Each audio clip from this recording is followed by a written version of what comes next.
The following story has been brought to you by StoriesToInspire.org.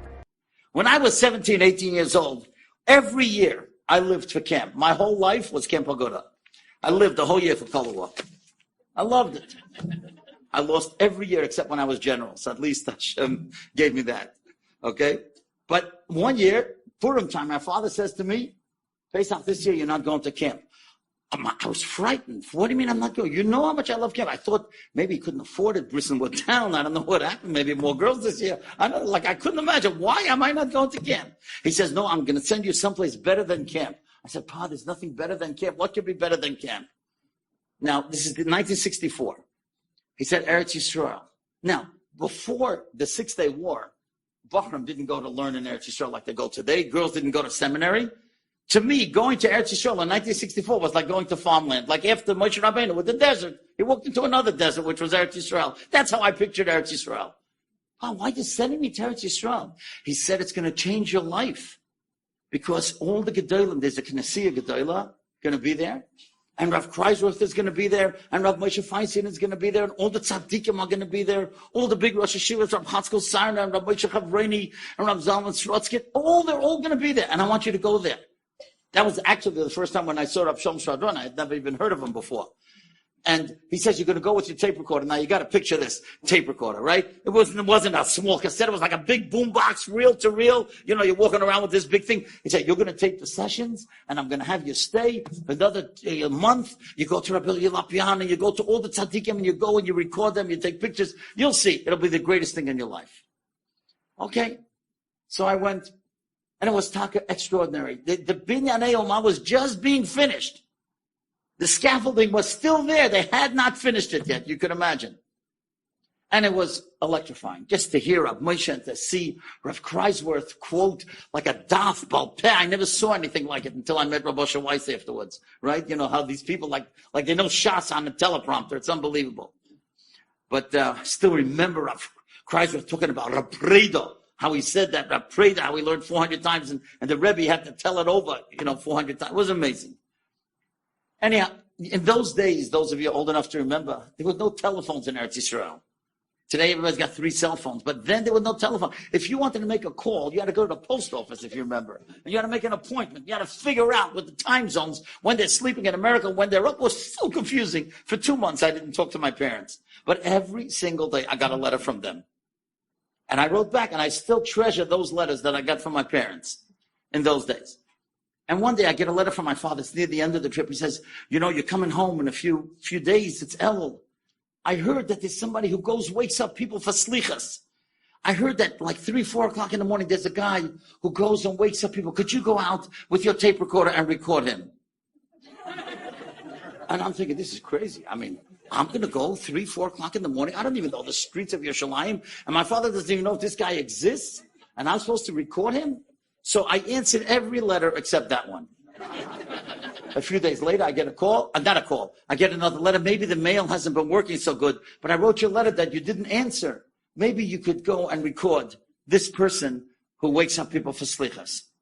It's my father. He asked me a second time. Okay. So I wasn't going to go myself. I was terrified.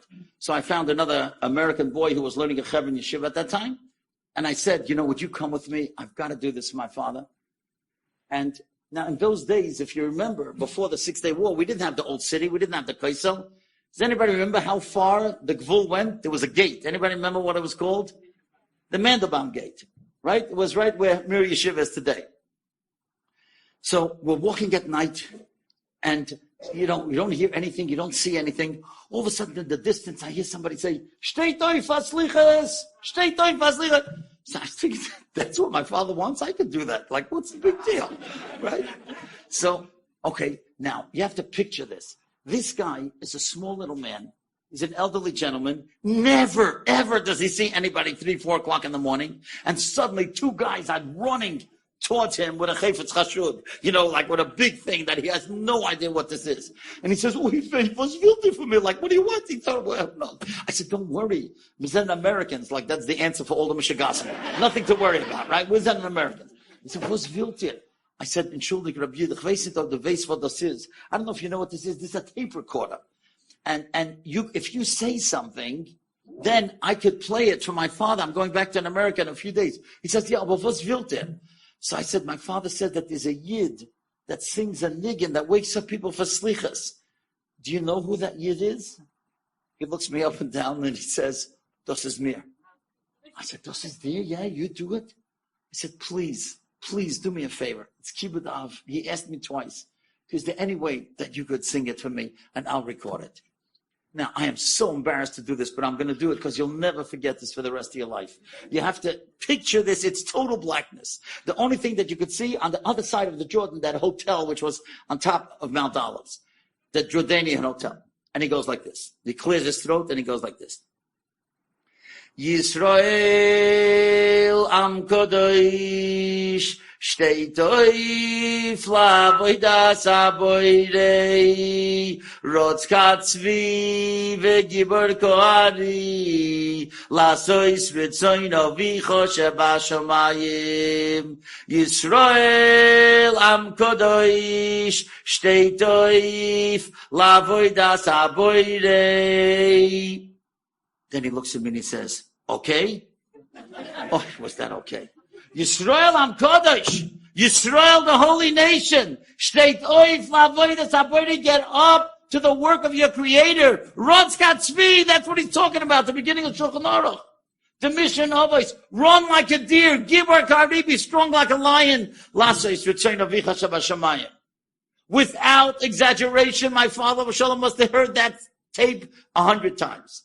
Every morning, every night. And that was the first year Rab Shalom Shadron came to America, when your father came to visit him. And Rab Shalom, one night, was sitting at the table. My father says to Rab Shalom, I want to bring you back to Eretz Yisrael. He says, what's means to Rab Avram? He says, listen. And he starts playing this tape recording. And Rab Shalom is sitting there, and tears are coming down his cheeks. And then when that man finishes that nusach, Rab Shalom says, oh yeah, I remember him so many years ago when he was a young man. I was 5 years old. I was in my bed 4 o'clock in the morning. I used to hear him every night. And then after he finished, I wrapped myself in my blanket and I went back to sleep. Such a precious memory of Rab Shalom Shadron. But that's how you didn't get up for slichas. That's what they're doing right now. My father passed away when I was 21. My Tante Fegi knows very well. I'm the oldest of 7 children. I walked down all my brothers and sisters together with my mother to the chasna. And so we were so close. There was nothing that we didn't share. Even after I got married, I just moved 2 blocks away from her because I have a wonderful wife who became literally her best friend. So how could anybody, especially my nephew, tell me a new story about my mother? But he did. He calls me up a few days before Paysach this year and he says, I want to tell you something about Bobby. I never told it to you before because I didn't understand it when it happened. But he said, now I'm a Rebbe in Edison.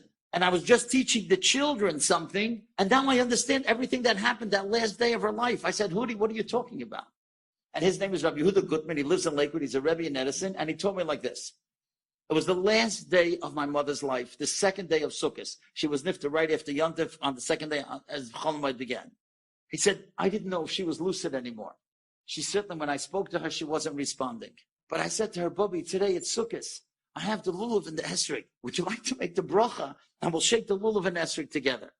She didn't say anything. So I took the lulav and esrog, I put it in her hands, and I put my fingers around her fingers. And I said, Bobby, let's say the bracha. And he said, I said the bracha on Tilas lulav, and we shook the lulav all sides. I don't know if she said the bracha, but certainly we shook the lulav on all sides. And then I wanted to take it away from her, but she held on to it. She wouldn't let it go. I said, Bobby, we made the bracha already. We shook the lulav. Let me take it. And she wouldn't let me take it. So I saw what he said. If she doesn't want to take it, if she doesn't want to let go, so I'm going to let her hold it. So she held it. And as soon as I let my fingers go, she took the lulav and the esrog to her lips, she kissed it, and she gave it back to me. I said, I was amazed. I never saw anybody do that. And I didn't understand. But like, I don't think she said the bracha, and she's not responding, but obviously she knew enough that she was holding the Advar Mitzvah, Dava Kodesh. And she kissed it and gave it back to me. He says to me, I never told you about this because I didn't understand why she did it. This year, I was learning and I was teaching my kids, the kids in the class, the Ber Heitev and Hilchas Hafikomen, or Chaim Tov, Ayin Zayin, Aleph, you could look it up. The Siman is 477, Sifkot and Aleph. Listen to this. Kosav Shloh HaKodesh. The Shloh HaKodesh writes, Ro'isi mibnei Aliyah. I saw the Hechera mention. Shehayu menashkin matzais v'hamorar. They used to kiss the matzahs and the maror at the Seder. I never in my life kissed the matzah until this year. Me and all my grandchildren, we all kissed the matzah this year. I wasn't ready to do the maror, but the matzah I did. And I'll tell you another thing. When I started telling people this, somebody called me and said, you know what Rav Hutner said? You know why you kiss the maror? You wouldn't believe it. It's an inyan of Kabbalas Yisurim Ba'aba. Only Rav Hutner could come up with that. Kabbalas Yisurim Ba'aba, that's why you kiss the matzahs and the maror. Then, the Be'ehitiv continues, V'chein Sukkah. The Sukkah also, they used to kiss it, just like we kiss a mezuzah. Person walks in, kisses the Sukkah. The walls of the Sukkah. Inside, when it goes in, when it goes out. V'chein Dalet Minen. And also to kiss the Dalet Minim, the Lulav and the Esrig. V'akorel, why is this? L'chavoiv ha-mitzvah, to show how much you love the mitzvah. V'ashrei misha oived Hashem b'simcha. Fortunate are those who serve Hashem b'simcha. Now I tell you, I'm the only one in my shul who kisses a Lulav and an Esrig. I've been doing it for years because my mother did it. I never understood why she did it, but my mother did it, so I did it. But this is the reason. Because you show that you love the mitzvah. So you kiss the matzah, and you kiss the maror, and you kiss the sukkah. Now, when your children see how you love a mitzvah, they're going to love a mitzvah. Enjoyed this story? Come again. Bring a friend. StoriesToInspire.org